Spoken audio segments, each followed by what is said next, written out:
जय हिंद फ्रेंड्स। ये पिक्चर जो आप देख रहे हैं ये न्यूक्लियर प्लांट की है, जो कि इतना सुंदर दिखाई दे रही है। लेकिन आप देख सकते हैं कि जो इतना सुंदर है इसके पीछे बहुत बड़ी तबाही छिपी हुई है। यदि इसमें से थोड़ा बहुत भी रेडिएशन लीक होता है तो ये बहुत बड़ी तबाही लेके आएगा।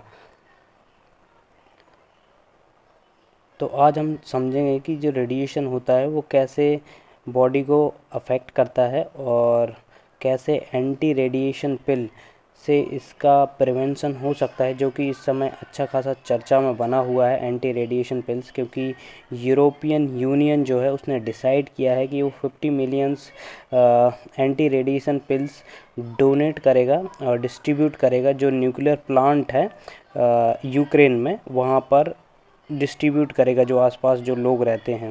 एक्चुअली जो रशिया यूक्रेन वॉर है उसके कारण क्या हुआ है कि जो न्यूक्लियर प्लांट हैं उनसे रेडिएशन लीक होने की संभावना जताई जा रही है। तो उसको देखते हुए यूरोपियन यूनियन ने डिसाइड किया है कि वो एंटी रेडिएशन पिल्स डिस्ट्रीब्यूट करेंगे जो आसपास के लोग हैं उनकी सुरक्षा के लिए। तो जो रेडिएशन होता है, यूरेनियम जनरली यूज़ किया जाता है न्यूक्लियर प्लांट्स में एनर्जी प्रोड्यूस करने के लिए। जो यूरेनियम जब फिज़न होता है तो उससे एनर्जी निकलती है जिसका यूज़ इलेक्ट्रिसिटी जनरेशन में किया जाता है। और इसके साथ एक रेडिएशन यूरेनियम वेस्ट निकलता है, जिससे कि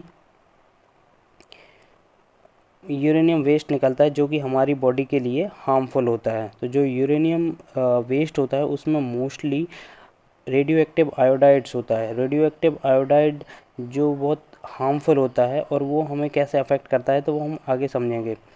जो रेडियो एक्टिव आयोडाइड्स होता है वो जनरली या तो सॉइल में, वाटर में और एयर में डिस्ट्रीब्यूट हो जाता है, स्प्रेड हो जाता है, जिससे कि हम एक्सपोज होते हैं। जैसे जो सॉइल और वाटर होता है उसके थ्रू हमारे फूड को कंटामिनेट करता है, फूड के थ्रू हमारे बॉडी के अंदर जाता है और बॉडी के अंदर हमारे जो इंटरनल ऑर्गन्स हैं उनको डैमेज करता है। और जब एयर के थ्रू हमें एक्सपोजर होता है तो ये हमारे लंग्स को डैमेज करता है।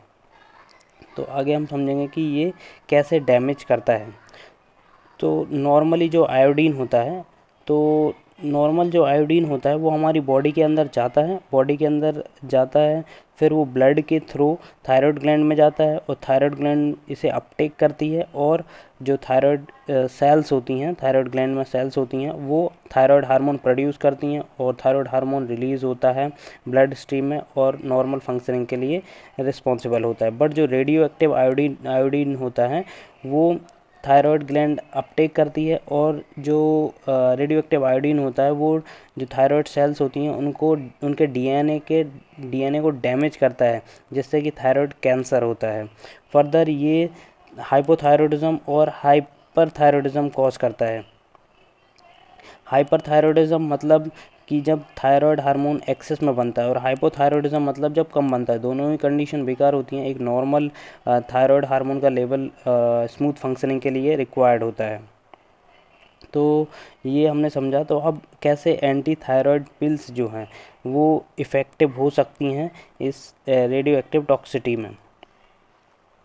जो एंटी थायराइड पिल्स होती है जनरली इसमें पोटेशियम आयोडाइड होता है। तो आप समझ सकते हैं कि जैसे पोटेशियम आयोडाइड, ये मान के चलिए कि थायराइड थायराइड ग्लैंड है, इसमें आयोडीन होता है, वो अपटेक करती है ब्लड के थ्रू और यहाँ पर हार्मोन की सिंथेसिस होती है, फिर ये रिलीज़ होता है और ब्लड में आता है थायराइड हार्मोन। तो ऐसे जब एक बार ये थायराइड हार्मोन बन जाता है तो थायराइड ग्लैंड है वो जो इस अपटेक को, पोटेशियम अपटेक को ब्लॉक कर देती है और फर्दर अपटेक नहीं करती है। तो सेम कंसेप्ट यहाँ अप्लाई होता है कि जब एक बार यहाँ से पोटेशियम आयोडीन एब्जॉर्ब हो गया है और हार्मोन बन चुका है तो ये ब्लॉक हो जाएगा। फर्दर जो भी इवन नॉर्मल आयोडीन और रेडियो एक्टिव आयोडीन जब आएगा तब ये ब्लॉक कर देगा और इसको अंदर इंटर नहीं होने देगा। तो इस तरह से ये प्रिवेंट करता है रेडिएशन में जब हम एक्सपोज होते हैं। तो hope you have understand this video. Please subscribe and like this video.